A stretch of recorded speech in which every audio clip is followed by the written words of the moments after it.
In the year 2000 is when Mary Rowe from Toronto called us up a week after being at the Bioneers Conference in California. And she said, I love coming to the conference, blah, blah, blah, but what I really want is to bring this back to Toronto, right? So why don't you broadcast the plenaries and we'll have our own conference in Toronto. And we thought this was a totally inspired idea for many, many reasons.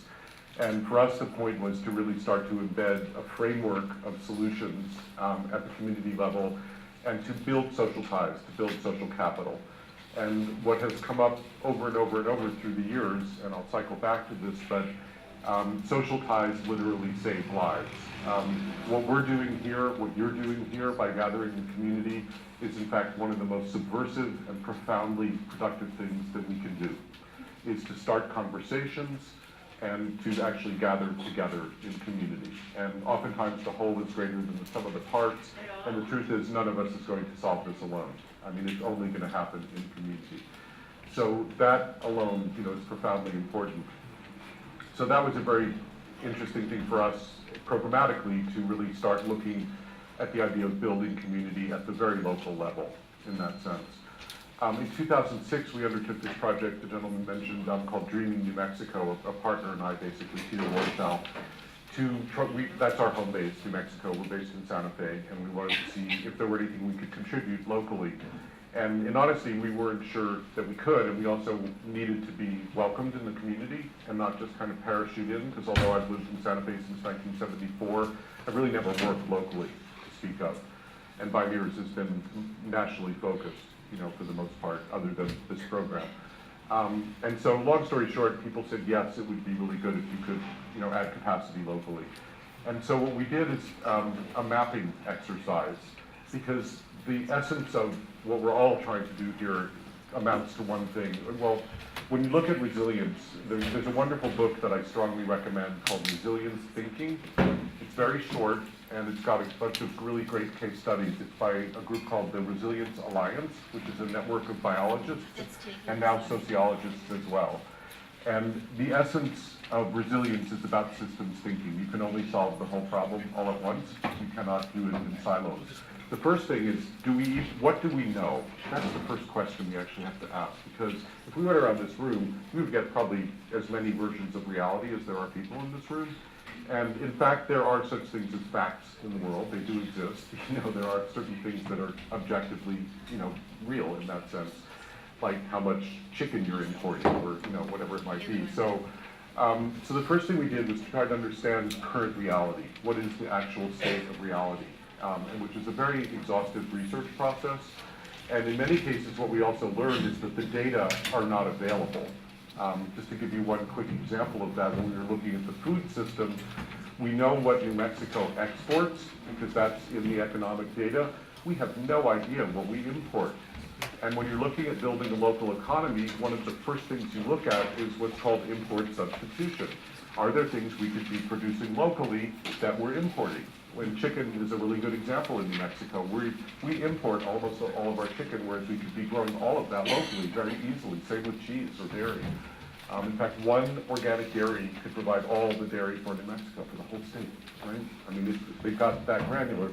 So, data information, mapping the system as it is critically important. And then building a consensus, a shared reality, a shared understanding of that system. And this theme will come up again. In that regard. And then what we did was a whole second component, which was the concept of dreaming. And as you all know, because I assume most of you are engaged really as citizens and perhaps as activists, but it's really hard to not get caught up in the daily battles, and oftentimes it's a matter of just stopping all the bad stuff from happening. What's the next crazy thing they're going to do, And what the idea of the dreaming was to put all of that aside, to step back, and to look at what Buckminster Fuller called the preferred state. What is the reality that we would choose to create? What is the preferred state? What is the vision? What is the dream? And most people have really not gone there, So in a sense, it's about the future we want. And that came up in one of the earlier questions, but that's another theme that has come up very recently, just a week ago with this whole intensive, is that if you really want to go mainstream with all this, at the end of the day, it's not about the threat and the crisis and the that'll get people's attention, and it is on a daily basis. That's why there are so many more people listening to this. As Dr. Bernie Siegel said, pain is God's reset button. I mean, it definitely gets your attention, but it's not going to sustain a movement over time. What's going to sustain that is a positive vision, So what is that future that we want? And we tried to really outline that, but not in a kind of way of fantasy, but very reality-based in terms of what would it actually take. Is this doable, or is it a fantasy rather than a dream? And you have to be very, very clear about that. And so, anyway, I won't go deeply into Dreaming New Mexico, but the mapping process itself is critically important because it really allows you to see the whole system all at once. We then put it into play politically, socially and politically. And you have to be multi-sectoral, and we had business, government, civil society, educational systems there, definitely multicultural. We live in a majority-minority state in New Mexico, so Anglos, as we're called there, white people, are actually the minority. They're more Native American and Hispanics. So I won't go, again, too much into that process, but having the stakeholders at the table is critically important, the right stakeholders. And that also raises questions about what about people you really can't talk to, who just are 180 degrees polarized. And one of the choices that we made there was that if people are in a position of interest where we didn't believe it was going to change under any circumstance, that they were immovable, an immovable object, then we chose to not talk with them. And an example of that was the Cattlemen's Association. I mean, we researched it, but in terms of having a realistic dialogue, not going to happen. They're completely, fixated in their position, and they have every reason to stay in that position. So you have to be judicious about what your political choices are in that regard. Whereas if there's people who have any degree of openness or open to being open, that's a very different situation. So in that regard. And oftentimes, the catnip factor is more compelling than the threat factor of saying, but wow, imagine what we could be or do, and that worked really well for us. So within, again, resilience thinking, one of the critical other, apart from system thinking, it's very much about diversity. And that's not, just being politically correct in any sense. Number one, if you have an ecosystem that whatever the challenge is, a fire, a flood, a drought, if you have a sufficient amount of diversity, it will rebound and regenerate fairly quickly in most cases. If you are impoverished of diversity, it's not going to come back, or it's going to come back on a time frame beyond the human time frame, very, very, very slowly. The same is true of cultures. The more diversity you have, the richer the opportunity for novelty that will come from that, for new ideas, for imagination. And it's what's called in biology response diversity. It's not just a matter of having lots of things. Any given situation, you may need an incredibly particular, specific response. So the more kind of a deck of options that you have to draw from, the better. And also different cultures. I mean, we did a survey in New Mexico around renewable energy. In the Anglo community, the compelling driver was the economic opportunity of renewables. And in both the Hispanic and Native communities, it was totally about future generations. That was their motivator. So, when you talk about an elevator speech or, first my question is, what floor are we going to, And my next question is, who are you in the elevator? Because it gets really customized. It's what Carl Rove is an expert about, is micro-targeting. People have very, very different interests or orientations, and you got to really understand who you're talking to in that way. And then really what this comes down to that's especially relevant for all of us is that it is really at the community level that you want to build social capital and build social ties and have governance as close to the ground as possible, because people tend to make better decisions when they're really in the game that way. Jane Jacobs called it subsidiarity. It's an actual principle that you get better governance when it's closer to the source, essentially. So this is where we're going to see, I think, the U.S. is simply too large at 350 million people. It's already really not uniform. There is no mainstream, in my view. I think that's a complete fantasy. We're going to become more and more defined by things like our watersheds, our food sheds, our energy sheds, our culture sheds. And this is going to get at the level of community, but ultimately you're talking about an ecosystem, which really is regional. It's not even quite specific to New Bedford. You're part of a much bigger system. So that becomes part of the mapping process. How do you start to map those different sheds, in a sense? And that becomes critically important. And then resilience, there's really two meta components, one of which is simply that you want to preserve the form and function and structure of institutions that you have against these grand challenges that will come at us, or the whole thing has to literally transform.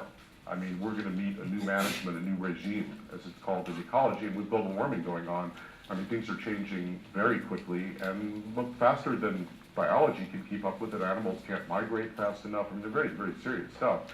So we'll be in a pretty steady process of, what we characterize as breakdown to breakthrough, and the breakthrough's up to us. But it is going to be breaking down and collapsing in bigger and bigger chunks, and that's one thing we can count on. And the last thing I want to say in this area is just that I think probably people here would agree that the institutions that we currently have are simply not working. And in truth, they're probably not built for this situation. They're fairly archaic. The last century was really the century of the organization, beginning with government and then moving into corporations. I mean, that's kind of the status of organization. Those will not work going forward. They're essentially outmoded. The form that's coming up, and again, I'd recommend a book here called Global Action Networks, is these things that Steve Waddell calls global action networks. And networks are nature's favorite form of organization.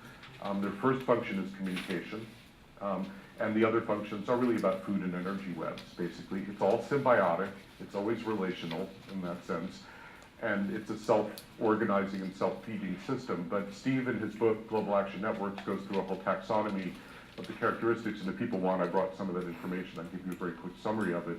But they're multidisciplinary, they're systemic, they're intrinsically diverse, they're global local. They've got to be rooted in the local, yet having a global perspective or actual work globally. And they cut across all sectors, and so forth. And it's really only about 10, 15 years that these have emerged. There's maybe 10 or 15 kind of major examples around the world, and Steve details a lot of those case histories. But so it's our conviction at this point that this is something incredibly important to be paying attention to as a vehicle.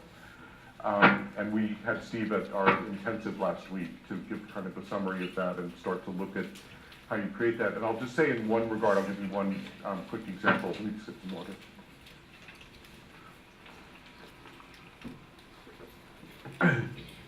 So this friend of ours, Rick Reed, who works with the Garfield Foundation, who I know has relationships here, did a study, and they didn't do the study, but there's essentially the Rust Belt, which is 7 to 8 Midwestern states that are responsible for 20% of CO2 emissions in the country nationally, and pretty much all of that is from coal. So they went in through the money. They went in through the philanthropic community, and they started with about a dozen foundations. And what they discovered was that none of the foundations was talking to any of the others. They were all working on energy-related issues, right? And within each foundation, none of the grantees had any idea whatsoever who anybody else was or what they were doing. In other words, it was your normal, incoherent, fragmented, isolated, system that we all live with. And so what Rick and the Garfield Foundation got them to agree to do was to create a systems mapping process and to look at the whole system of energy in these 7 or 8 states as a whole. And that if they liked what they learned at the end of that they would do two things. They would take a systemic approach to their funding, and they would collaborate. And to go even one level deeper, they would create a partnership between grantors and grantees, not a top-down, we're telling you what we're funding, or what we approve. So it'd actually be a serious dialogue and essentially parity, in that decision-making process. So obviously they liked the mapping, everything worked out. I think it's now, I don't remember the exact numbers, but it's over 70 foundations and about 170 NGOs. It's 8 states. It's essentially, they have a giant war room, for lack of a better word, where they look at the entirety of their grant making, because part of it is a re-granting fund, where they have the ability to say, we're going to move money here, here, here, and here. And then in the process, they've also built a high-functioning network across all these different sectors and so forth. They're on track now to reduce CO2 emissions in the Midwest by 80% by 2030, which is extraordinary. Now, they've also had a big blowback since 2010, because the network thing absolutely works. It's very high performance, high functioning. However, you get stuck still in the vagaries of politics. And so what the ReAmp project is now looking at, and has essentially come up with the understanding, is The network stuff is great, but it is not a cure-all. It will only work if you do it in tandem with movement building. Because otherwise you get some Tea Party politician in there, or whoever it may be, who goes retrograde, and suddenly all this good work around policy is lost, because much of their work is focused on policy. And you've got to have a movement behind that to put boots on the ground, to build the political traction, to make sure that these people, do what they're supposed to do, or do what they say they're going to do. So, again, this is just by way of, there's tremendous amount of complexity with all this. The other thing that I just wanted to mention, my other slot was very, very small, but are you interested, should I pause for a second, or do you want to hear a little bit more? More. Okay. So there's some really good models of a lot of this stuff, and we can go into more depth. I mentioned, briefly this morning, Tree People in Los Angeles. They've taken a top-down and bottom-up approach, both working at the community level and also at the high levels of, the city government and municipal government. They are doing successive demonstration projects that are ecologically based. The biggest one most recently be taking a community of 8,000 people and showing how they could capture all of the water and save it there and green the whole area, as well as saving huge amounts of money and water. What Andy did, and he lived this about, 20 years, Tree People is now 40 years old. 20 years into it, Andy did an assessment, self-assessment, and basically decided, hey, great, we're planting millions of trees all over the city. We've got tens of thousands of kids doing this and the next generation engaged, a lot of great stuff. And all we're doing is rearranging the deck chairs on the Titanic. We're decorating neighborhoods. That's basically, a very amazing thing that you would have the humility to say what we're doing isn't good enough, And so what they did is they took a map of Los Angeles and they took a map of the original forest that was Los Angeles, and they overlaid them. And then they looked at the mirror of the forest, which is the watershed, which is what makes the forest and makes the entire ecology. It all comes down to water in the end, right? And then they said, what if we look at what he calls strategic acupressure tree planting, where you actually start to plant it to restore the underlying watershed of the whole city. Then they looked at the political bureaucracy, which of course is totally fragmented. So you've got the Department of Water, which spends $2 billion a year to import water from the Owens Valley, hundreds of miles away, destroying all kinds of ecosystems. Then you've got the Department of Stormwater Runoff, which spends $1 billion a year to throw away all the rainfall. Then you've got a Department of Sanitation that's not talking to either of them, and in fact, 40% of their waste, so-called, is green waste, is compost. And so they started a 10-year process of charrettes, design charrettes, and demonstration projects, physical projects, that ultimately showed that they could actually save tremendous amounts of money by taking a whole systems approach, saving water, greening neighborhoods, ripping up asphalt and planting, soccer fields for kids at schools and trees, and capturing water in the neighborhoods and preventing flooding. I mean, on and on and on and on. And what they've shown essentially is that the money is there in the budget if you reallocate it by taking a systems view, right? And Andy's now consulting in Portland and London and Seattle. I mean, this is ready to tip at that level. And what he wants to do, as I mentioned this morning, is now a board of chiefs, essentially, like a command center for Southern, climate emergency command center for all of Southern California, to bring all the infrastructure people into the same room to be taking a coherent, dedicated approach. The context that works politically is disaster prevention.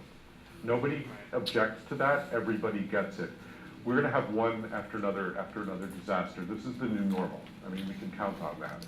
And so that works really well. That's why FEMA and the Department of Homeland Security undertook the project I mentioned this morning, whole community resilience system. I couldn't believe myself when I saw that they were actually using this language. I mean, we started using the word resilience about 2007, and I got criticized inside Bioneers because people said, well, nobody knows what you're talking about. And I said, right, that's our job. They will. And then you see these memes spread, and now they're really truly reaching, critical mass. So there's example after example like that. But one of the most interesting and telling things, because this is where I think we have to be super careful about our own assumptions and our own, I was Rebecca this morning, I think, who talked about belief systems, was that right? Which I like to call belief systems BS.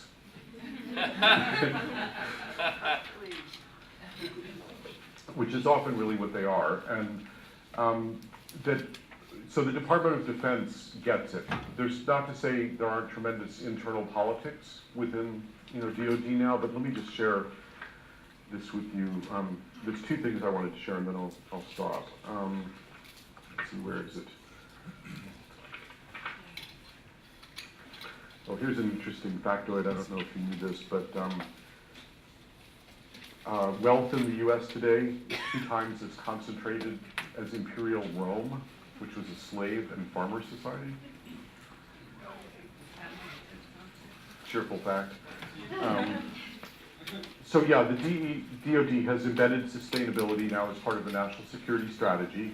They're moving away from fossil fuels and prioritizing the national decentralization, particularly of energy and food infrastructures, essentially as a security strategy. One hacker can take down the grid, or Wall Street for that matter, and it will happen. And they don't even need to take down the grid because the grid is going to take itself down. I mean, it's so decrepit and misbegotten. So they know that that's going to happen. They're also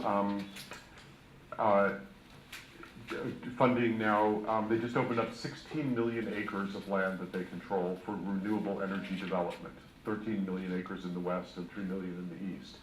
They are doing that not only for their bases, but to try to boot up renewables in regions and communities.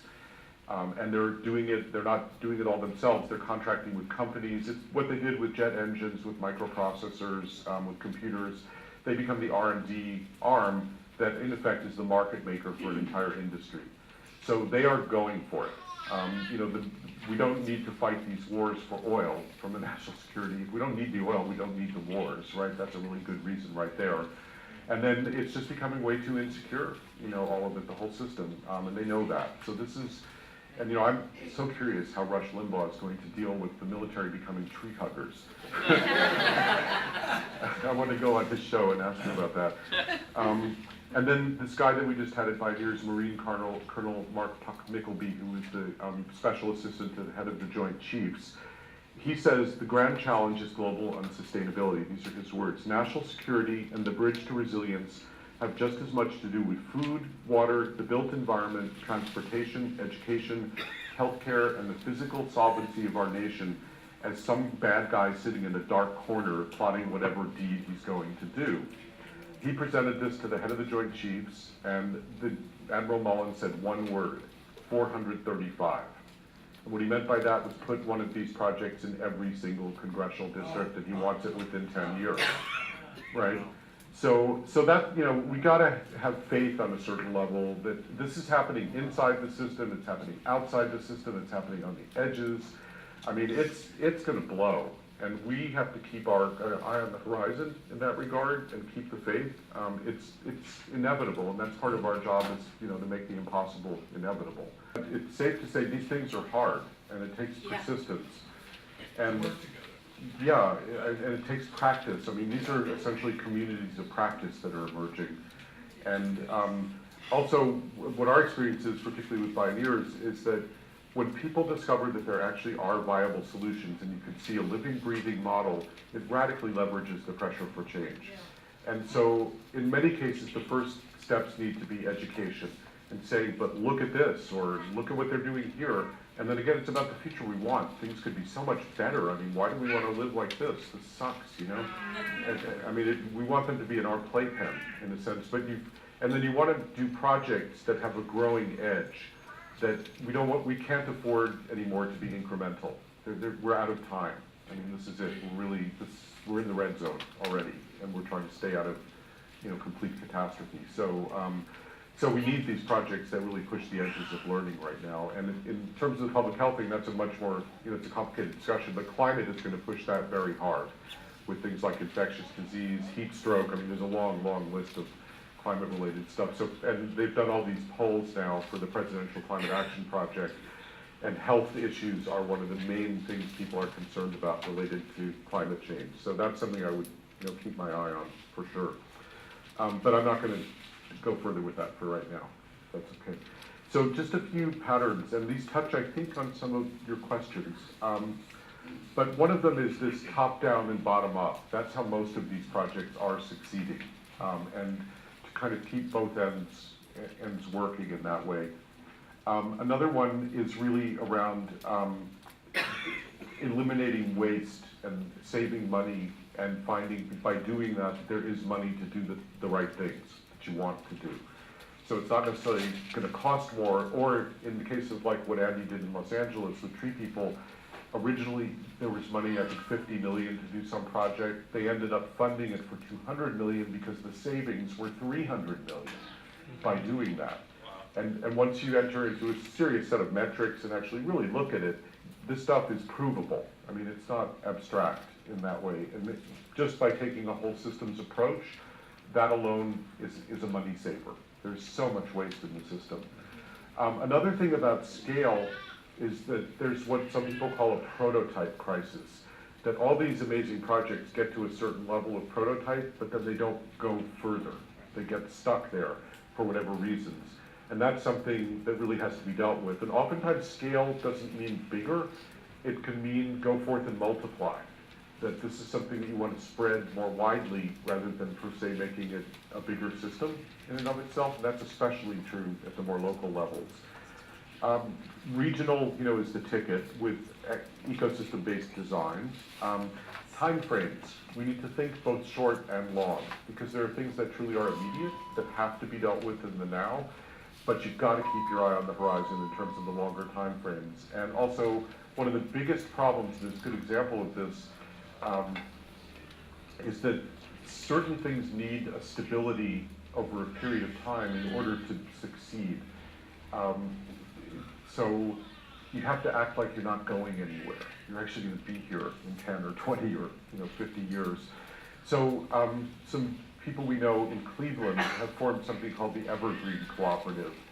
I see people nodding their heads. And what they did is they wanted to, much of this comes down to democratizing wealth and access to capital away from the kind of insane, concentration of wealth that we have today.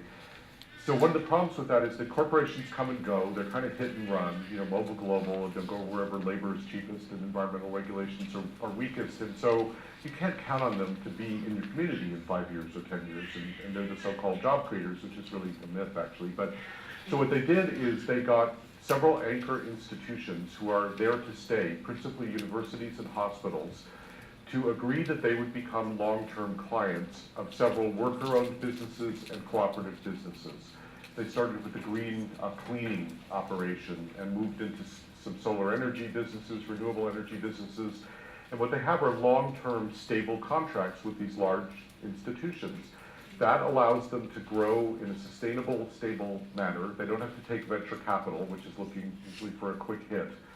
And so that sense of a longer time frame, or when you're planting a forest because you want the ecological services it will provide and you want the returns for your kids and grandkids, that's a really different proposition. And this eco-trust is proving you can get investors for that. People actually really, really care about that. And your returns are going to be more stable, more long-term, all the good things that we would all, believe are in fact possible.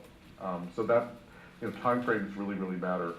We also need to look for really big disruptions. The rights of nature stuff is one of those. That completely turns things upside down.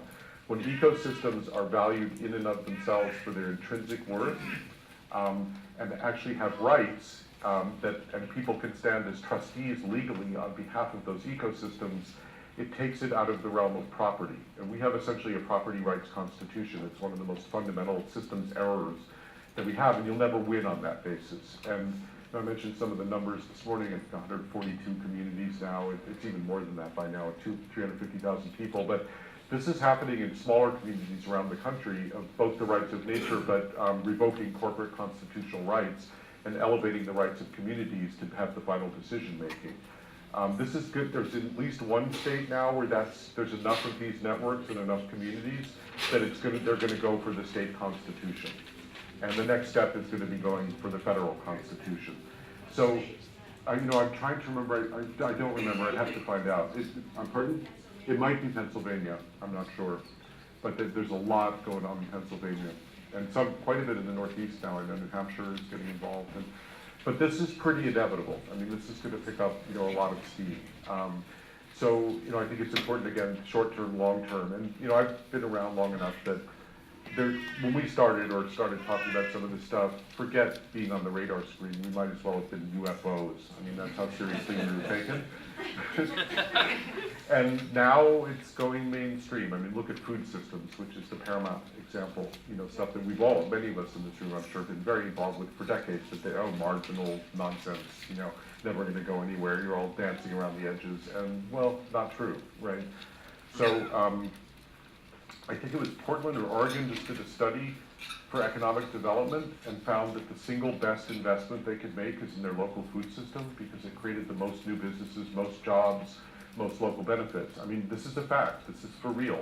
So this is, and that's one thing that came up throughout.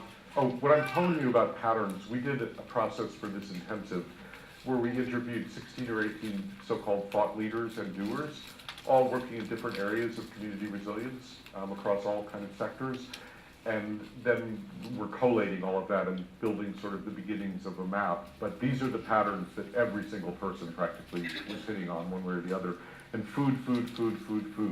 And food also creates relationship. It's not about transactions. It's actually about relationships. It's a completely different thing. And the next octave of that is partnership. And that then came up at the national security level with, Colonel Mickleby, who said the U.S. can be a global leader again by taking care of our home here and building resilience and sustainability. He wants a new national security policy, not of containment, but of sustainment, he calls it. Yeah. And then at the same time, that our leadership is based on partnership globally, not on force and domination. And so partnership, win-win, these have to come up over and over again. Another thing that comes up again and again is citizenship. We are not consumers. I don't even use that word anymore. I mean, I find it so offensive. I'm a citizen, and unless we're willing to step up as a citizenry, then frankly we deserve everything that's happening to us. I mean, this is about becoming engaged again in that way.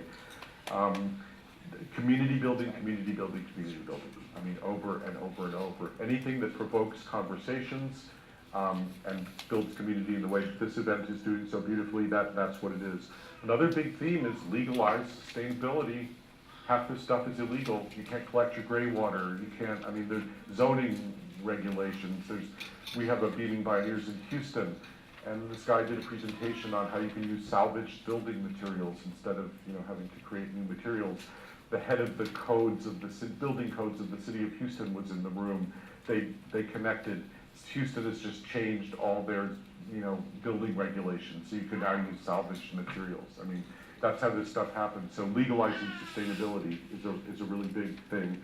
Experiment, learn, innovate. Iterate. Don't be surprised by failure. Compost your failure. Oftentimes failure is more successful than success in terms of what you learn.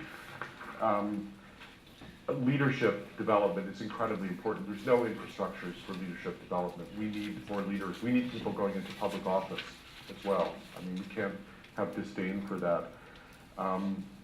Let me see if anything else. In education, one incredibly important component is practical.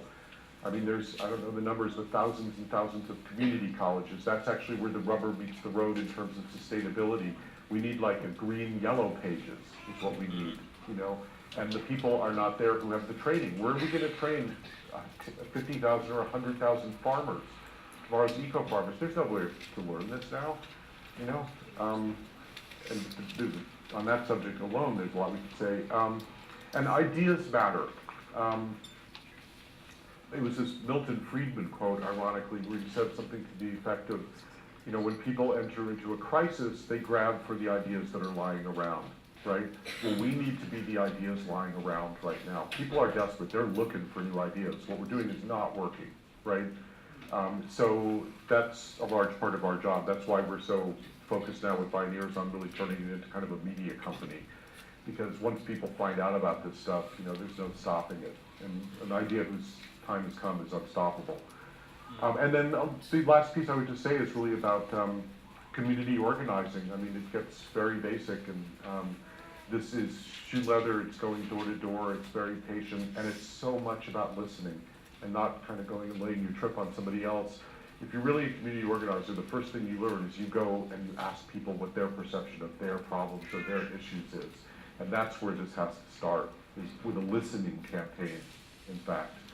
I mean, we may think we know things, but oftentimes we don't, you know, and we need to know real people, real problems. And then the last thing at the end of the day is this is about power. I mean, this is about changing the law, it's about changing the structures of power, and it's ultimately probably going to be about changing things like the Constitution. So at the local, state, whatever, federal level, and that's definitely where a lot of the stuff is heading. And we can count on the breakdown, and it's up to us to do, you know, the breakthrough. So I'll stop there. It's probably too much. Can you please explain what you mean by the Great Disruption? Sure. It's a wonderful book that I strongly recommend by a guy named Paul Gilding. And essentially, it's the synchronized related crash of the ecosystem and the economy that is well underway now, and is only going to get more severe. And so it's a time that's going to disrupt all of our assumptions, you know, how we, not only how we live, but how we think about living, you know, living on Earth for the long haul. And you know, it's not a matter of being cynical or not, but people tend to not act until we're pushed to the wall, until there is a crisis. It's a sad state of affairs, but that seems to be human nature. However, once we get pushed to the wall, we have an extraordinary capacity to collaborate and to mobilize. And that we're not far from that happening now. I don't think there's, you know, people often ask, well, what's going to tip it? I'm sorry, is that somebody? Okay. And I don't think it's going to be one single thing. I think it's an accrual of just the new normal of disaster that will, you know, reach an accretion point or whatever. But I think it's going to happen within, you know, probably the next couple of years, is my own opinion. This morning you talked about everything that's working. Why can't we take what's working, show that as an example of the new paradigm that's already being lived, and use that to convince the Pauls and people who are not awake? I agree with you. That's very much what our work with Pioneers is about. Dana Meadows said, you know, the hardest thing to change in the system is the paradigm itself. And one way that you do that is you ignore all the reactionaries. You just don't even acknowledge them. And you elevate and celebrate all the people who are the champions of that new paradigm. That's very much what our work is, what we seek to do. And I think that's what you're doing here. You know, that's really what Pioneers is about. And a lot of this does come down to media. It's incredibly important, you know. Now that media are much more accessible, I started out as a filmmaker, and you know, there were so many gatekeepers when I was first starting in the 70s, and you could only get your film seen if you had a distributor, and you get into movie theaters. And now, I mean, it's really greatly democratized, and especially with the web, of course, you can get stuff out very readily. So that's one of the big advantages, and you can send, you know, information around the world at the speed of text messaging. So this stuff really can move quickly. Well, I think they're pretty much museum quality. It's over. I mean, those guys are so irrelevant, and you know, there are no climate deniers in Europe or in China or in the rest of the world. So it's and this was really an AstroTurf campaign that was begun by Exxon after Jim Hansen first testified before Congress in 1988. He hoped to provoke a national reaction as the Paul Revere of global warming, basically. He did, but it came from the fossil fuel industry, particularly Exxon, who essentially hired the same companies, PR firms, that denied the harms of tobacco for several decades very successfully. And that's who's been running this thing. At the same time Exxon was doing that, they have been seeking drilling leases in the Arctic because the ice is melting. Okay, so the cynicism, it's beyond cynicism. It's just outright corruption. So it's pretty much over, and the military now is running scenarios on how you move 150 million people off the US coasts during the next century because of rising sea levels. The insurance industry is extremely reality-based. Seriously, I mean, this is, the military's got to operationalize. They have to be reality-based. So does the insurance. So forget it. I wouldn't even give any energy to the so-called climate deniers at all. And there was a really interesting study in Kansas that came out through Wes Jackson's wife, actually. But the book "What's the Matter with Kansas" by Thomas Frank is why do people essentially vote against their self-interest in that way. And what they did a study of why it's 48% climate deniers in Kansas. And what they found was, of course, it has nothing to do with the facts. It's all about BS, belief systems. But what it really came down to was character. And that if you believe in climate change, then you believe in abortion, you believe in gay marriage, you believe in legalizing pot. I mean, right, a whole suite of things that are your identity. And that, forget, you can't crack that.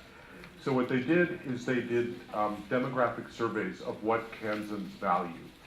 Well, number one, they value independence. So they started a whole thing around energy independence, right? Number two, they value frugality, right? So conservation saves money. They had contests all over the state of who could save more energy. And it was what, see, they never even mentioned climate change. They talked about all these other values, and that was it. And Kansas is now doing tons of stuff on renewable energy, go figure, right? So this is where we have to be very careful not to turn this into a litmus test, an ideological battle. Do we want to change behavior, or do we want to change belief systems? They're two very different things. Belief systems, good luck. Behavior, we've got a shot, you know? Yeah. On the one hand, I'm really encouraged from the model of a pattern of top-down, bottom-up. I'm encouraged to hear that the defense industry is really, putting resources behind issues of food security and energy security and climate resilience. And at the same time, that's still within a model of centralized governance. It's, topically, it's aligned with a lot of what we're trying to do, but it's still within an existing paradigm, an existing power structure that is still disenfranchising. That part isn't shifting. And so I guess I'm wondering, I'm having a really hard time trusting that the Department of Defense is ultimately working within my best interests, even though topically, and there's, from the standpoint of national security, obviously I have an interest in that, I live in this nation. But in terms of like the vision goal and the ultimate goal behind having a re-empowerment of on a grassroots level and more of a regionalist, decentralization of power, that there's an inherent conflict there. So I'm just wondering if you can comment a little bit on your perspective of how working within an existing governmental power structure along similarly aligned goals, like where that divergent point is and how that looks for you. It's a really great question. Again, I don't have all the answers, so don't take me too seriously, but I'm just groping perspective is along, fine, not an answer. groping along with everybody else, but I tend to look at the world these days as more of a both and than either or. And I think that we're going to see top-down stuff and we're going to see bottom-up stuff. Our focus personally is much more on building resilience from the ground up. I think that's certainly what people's focus is here too. But we don't want to ignore the other developments. And as things get more and more serious, in some ways, ironically, the military, is going to be quite valuable because they're really good at dealing with crisis and operationalizing and things of that nature. And it's a double-edged sword, quite literally. I mean, and there are also tremendous problems in the very mentality of the military, and it's hard to say if that's going to shift. We'll see. So it's by no means, it's a very nuanced, complicated picture. But I think a lot of it comes back to, again, this idea of an engaged citizenry, because it's almost, from my perspective, like we're all suffering from Stockholm Syndrome. Why do we identify with our captors? I mean, seriously, especially when you talk about, corporate power and things, or financial power. The big banks is a really good example. Why is it that we are identifying with our captors here? Let me just share one. So I think that it's about building democracy from the ground up, and that was a theme that came through from everybody. But we have to have people who choose that, who are willing to become engaged and not be passive and, and be consumers, in that sense. But I know I see Michael Baldwin here, and I know he'll enjoy this, but just a couple. So for the first time in 2010, investment in renewables exceeded that in fossil fuels. This is a very, very significant fact. And according to McKinsey and Company, who are good on this stuff, solar energy is going to come back super strong after 2015 because it's going to be distributed energy, which is really the key to the whole energy puzzle and addresses the centralization issue that you're bringing up here. Basically, what we're going to see are miniature community power stations and home solar. Google has just set up 2 different funds of $365 million apiece to go big on distributed energy. You are off the grid. I mean, you're off the big grid, is what I mean to say. That, when you talk about changing power, it's both literal and figurative. Okay, this is, and the energy, the utility industries are scared shitless. I mean, let me tell you. This is their worst, I mean, this is their nightmare, quite literally. So that's a really significant thing. But the other thing that imagine you've not heard about. So, you know, the banking industry has been studying ecological networks and disease vectors to understand catastrophic systems crashes, how they happen, how to avoid them.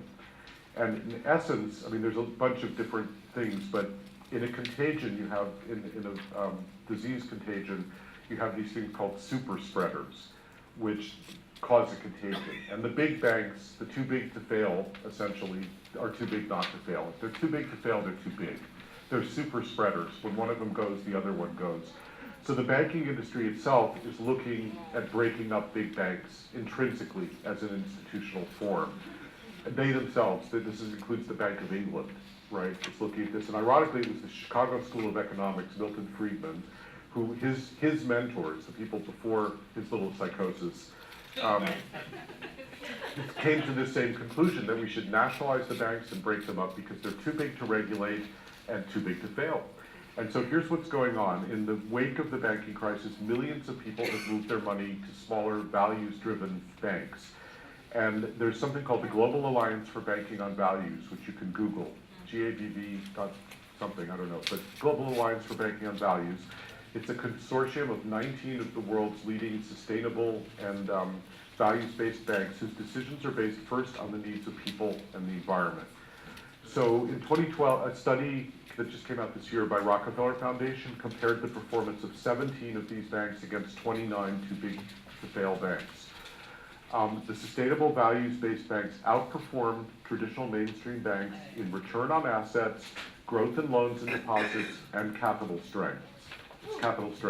And the smaller banks delivered better returns. And the report concludes that their success is precisely in their values and that they are smaller. And the Global Alliance has set the goal of financing sustainable businesses that will impact 1 billion people by 2020. And I know Michael knows some of these folks. The Triodos Bank in Holland is one of the leading examples, and I know them. And since the banking crisis, they had, I think, 11,000 depositors. They now have 23,000. They have more than doubled like that. So move your money, you know, to a local bank, obviously a trustworthy one, or a credit union, or check out the Global Alliance. But this stuff, and they're not all small. I mean, Rabobank is in this alliance. They have 65,000 employees globally. I don't know their numbers exactly, but they're a medium-sized, large-ish. I mean, it's not what we would call a small community bank by any means. But these are the trend lines that we're seeing. And, you know, again, it's kind of about keeping the faith. And, you know, when sometimes seeing around corners oftentimes can mean actually just seeing the seeds of what's right in front of us now and what's going to grow.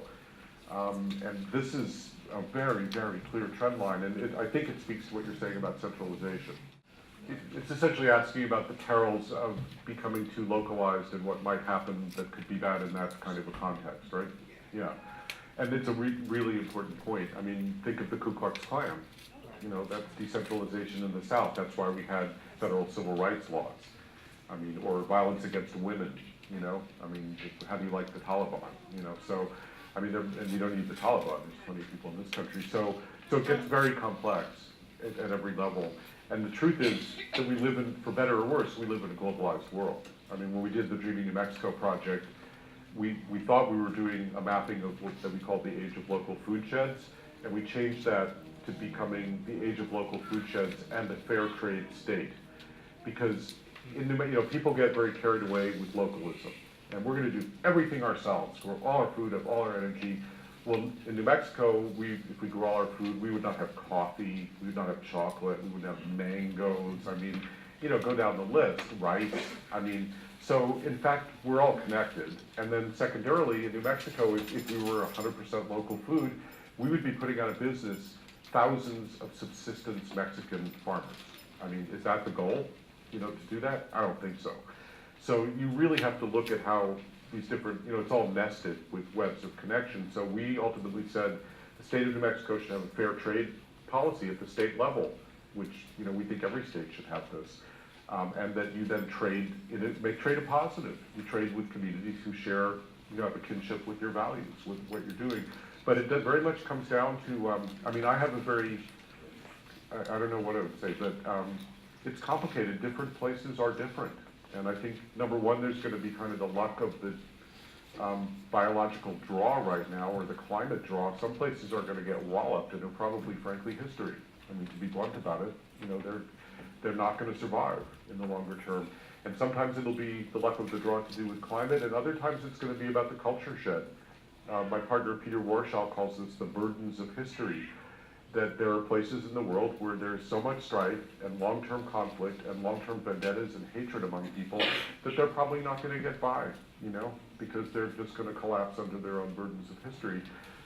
Massachusetts is actually one of, to me, the greatest examples in the whole country where you have such a history of community here and town meetings and really coming together. And that's probably the single biggest asset going forward that anybody can have. I mean, that's really what it's going to come down to. And then I think it's going to come down to really embracing diversity and learning what tolerance really means. Because can you accept somebody who's very different? I mean, the Iroquois, there's a really interesting thing among the elders where they'll ask you kind of endlessly, how do you know? How do you know this? How do you know this? So there's an empirical level to life that we know this because this bird comes back every spring at the same time, and it's the one that fertilizes this tree, which then brings the salmon, because there's hundreds of thousands of years of empirical knowledge. Then there's a level that it's about a belief system, not about empirical, you know, things that can be known in a practical way. And there, it's a matter of, well, if that's what you believe, as long as you're not hurting anybody else, you know, mazel tov, have fun. So I think that that's a cultural issue that we have to learn how to get along or not. I mean, it's up to us what's going to happen. I mean, I'm very encouraged, especially by young people today. And I have a daughter who's not that young anymore, she's 32. But when I watched her as a teenager, her generation had so much less racism than the world that I grew up in, you know, in the 50s and 60s. And there was just a whole layer of racism that wasn't there. I mean, and being completely comfortable in a multicultural environment, now it's probably even more so. You know, that's not uniform across the board everywhere, everybody by any means, but as a generational thing. And the physicist Max Planck once said science changes, you know, one funeral at a time. Asking about the educational system and the role of education, it's absolutely primary. I mean, it is so important. And David Orr is on our board. He's probably the leading environmental educator in the country. I spent a lot of time with David over the years. And there's some very interesting ways to look at this, because the most basic one is simply systems thinking, and that, you know, universities are so siloed, and simply the knowledge is not very great in terms of environment, although that is changing now. But it's becoming, things are really changing in the educational system along those lines. But there's a group called the National Environmental Education Foundation that does a national survey every few years, and they ask Americans a quiz of 10 questions, and people get, out of 10 questions, 2.2 answers correct. Random guessing would produce 2.5 correct answers, right? And that's not even just in schools, that's business leaders, politicians, I mean, you name it. So we have a lot of education to do, and there's one level that's just purely about teaching good science, good ecology. There's a whole other component that's really about justice and human relations, because, yeah, what we do to the earth, we do to ourselves, but in fact, the other part of that is that what we do to each other, we do to the earth.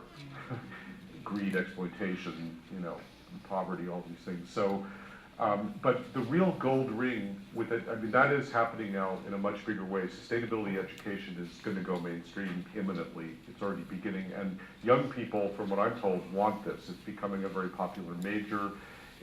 Schools are chosen because they're greener, you know. It's becoming actually a real issue for the universities and colleges to attract students. If you're not walking the talk, they don't want to be there, you know. So that's really positive. But what David is doing with the Oberlin project that I mentioned this morning, they've made a partnership between the college and the town to go carbon neutral by 2020, and they have a clear plan to do that. They then decided to go much further. So they've designed a 20,000 acre agroforestry belt ringing the town of Oberlin that will and can produce 70% of the local food and be a huge local economic driver, right? And then they're doing an arts redevelopment downtown to become an economic driver that's emerald green building. I mean, David's really at the forefront of all that. It'll be as good as we know how to do right now, living buildings and all of that. And so that, there's 4,100 colleges and universities in the country. that's the template. If we can engage colleges to become citizens, to partner with their communities, that's resilience from the ground up. I mean, so this is really, you know, the gold ring in terms of high leverage points. That's the kind of thing that can happen, and we're pushing very hard to help promote that project and engage other, David has like spent his whole life doing this. I mean, it's unbelievable. They've almost got it together. They raised $60 million to get this whole thing going, and it'll be really and what was especially interesting was they had to bring all the different players together, which never happens in schools, right? Everybody now has to be talking to each other, including people who understand economics. It's not enough just to have a farm. How does that build the local, what does the local food economy even look like? I mean, it's not like we have any great models yet. You know, we're all making this up as we go. I mean, everything kind of needs to be reinvented here. But I think that the other aspect of the educational system that's so important is you don't want students just studying problems, you want them solving them on the ground. So this becomes experiential education. It means taking, I mean, there's this great school in High Tech High in San Diego, a high school. It's really wonderful. They went and did a major report as a class on San Diego Bay and actually published a whole book about it that they put together themselves. But they didn't stop there. They then proposed a whole solution for how to clean up San Diego Bay. And they put it in motion, you know, for real action.